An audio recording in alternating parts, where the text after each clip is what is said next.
Hello to chapter 26 of From the Earth to the Moon by Jule Verne in a translation by Louis Mercier and Eleanor E. King.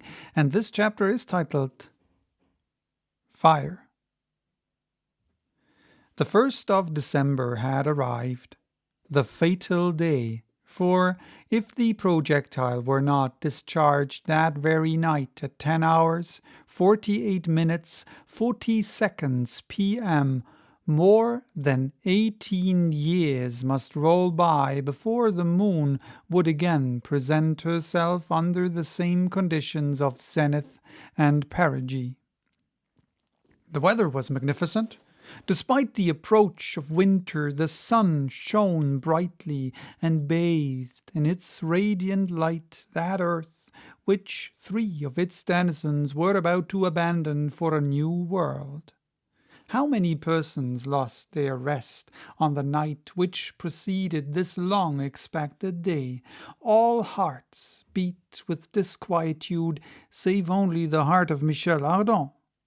That imperturbable personage came and went with his habitual business-like air, while nothing whatever denoted that any unusual matter preoccupied his mind. After dawn, an innumerable multitude covered the prairie, which extends as far as the eye can reach round Stone's Hill. Every quarter of an hour the railway brought fresh accessions of sightseers, and, according to the statement of the Temper Town Observer, not less than 5 millions of spectators thronged the soil of Florida. For a whole month previously, the mass of these persons had bivouacked round the enclosure and laid the foundations for a town which was afterward called Ardan's town.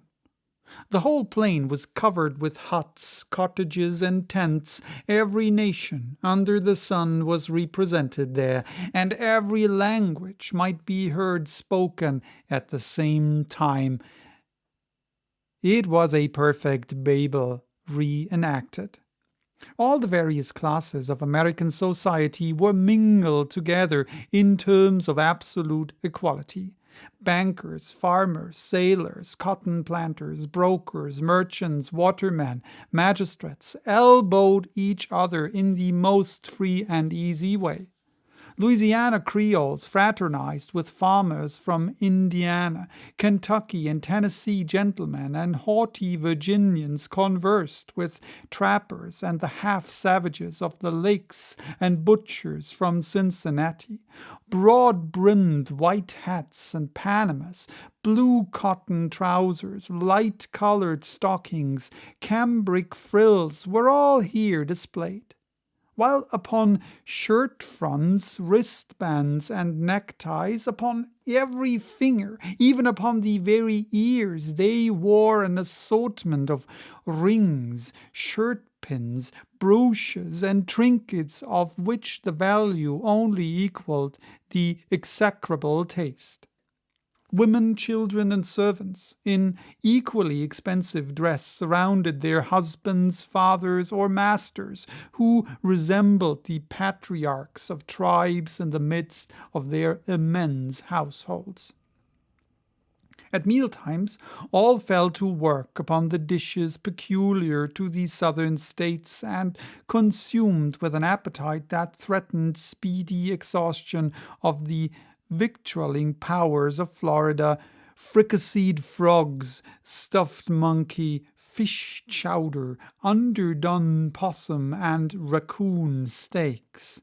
And as for the liquors which accompanied this indigestible repast, the shouts, the vociferations that resounded through the bars and taverns decorated with glasses, tankards, and bottles of marvelous shape, mortars for pounding sugar, and bundles of straws. "Mint julep!" roars one of the barmen. "Claret sangaree!" shouts another. "Cocktail! Brandy smash! Real mint julep in the new style! All these cries intermingled produced a bewildering and deafening hubbub. But on this day, 1st of December, such sounds were rare. No one thought of eating or drinking, and at 4 p.m. there were vast numbers of spectators who had not even taken their customary lunch. And, a still more significant fact, even the national passion for play seemed quelled for the time under the general excitement of the hour. Up till nightfall, a dull, noiseless agitation, such as precedes great catastrophes, ran through the anxious multitude, and an indescribable uneasiness pervaded all minds, an indefinable sensation which oppressed the heart. Every one wished it was over. However, about 7 o'clock, the heavy silence was dissipated. The moon rose above the horizon. Millions of hurrahs hailed her appearance. She was punctual to the rendezvous, and shouts of welcome greeted her on all sides as her pale beams shone gracefully in the clear heavens. At this moment, the 3 intrepid travellers appeared. This was the signal for renewed cries of still greater intensity. Instantly the vast assemblage, as with one accord, struck up the national hymn of the United States, and Yankee Doodle, sung by 5 million of hearty throats, rose like a roaring tempest to the farthest limits of the atmosphere. Then a profound silence reigned throughout the crowd. The Frenchman and the 2 Americans had by this time entered the enclosure reserved in the centre of the multitude. They were accompanied by the members of the gun club, and by deputations sent from all the European observatories. Barbicane, cool and collected, was giving his final directions. Nicholl, with compressed lips, his arms crossed behind his back, walked with a firm and measured step. Michel Ardan, always easy, dressed in thorough traveller's costume, leathern gaiters on his legs, pouch by his side, in loose velvet suit, cigar in mouth, was full of inexhaustible gaiety, laughing, joking, playing pranks with J.T. Maston. In one word, he was the thorough Frenchman, and worse, a Parisian, to the last moment. 10 o'clock struck. The moment had arrived for taking their places in the projectile. The necessary operations for the descent and the subsequent removal of the cranes and scaffolding that inclined over the mouth of the Columbiad required a certain period of time. Barbicane had regulated his chronometer to the 10th part of a second by that of Murchison the engineer, who was charged with the duty of firing the gun by means of an electric spark. Thus, the travellers enclosed within the projectile were enabled to follow with their eyes the impassive needle which marked the precise moment of their departure. The moment had arrived for saying goodbye. The scene was a touching one. Despite his feverish gaiety, even Michel Ardan was touched. J.T. Maston had found in his own dry eyes one ancient tear, which he had doubtless reserved for the occasion. He dropped it on the forehead of his dear president. "Can I not go?" he said. "There is still time." "Impossible, old fellow," replied Barbicane. A few moments later, the 3 fellow travellers had ensconced themselves in the projectile and screwed down the plate which covered the entrance aperture. The mouth of the Columbiad, now completely disencumbered, was open entirely to the sky. The moon advanced upward in a heaven of the purest clearness, outshining in her passage the twinkling light of the stars. She passed over the constellation of the Twins, and was now nearing the halfway point between the horizon and the zenith. A terrible silence weighed upon the entire scene, not a breath of wind upon the earth, not a sound of breathing from the countless chests of the spectators. Their hearts seemed afraid to beat. All eyes were fixed upon the yawning mouth of the Columbiad.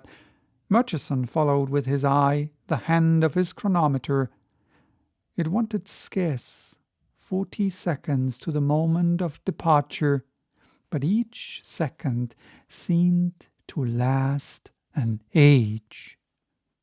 At the 20th, there was a general shudder, as it occurred to the minds of that vast assemblage that the bold travellers shut up within the projectile were also counting those terrible seconds. Some few cries here and there escaped the crowd.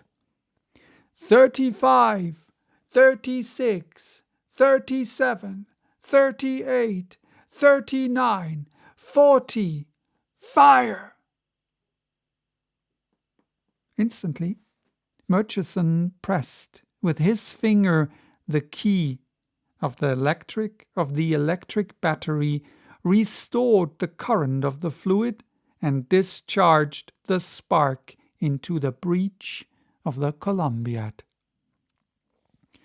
An appalling, unearthly report followed instantly, such as can be compared to nothing whatever known, not even to the roar of thunder or the blast of volcanic explosions. No words can convey the slightest idea of the terrific sound.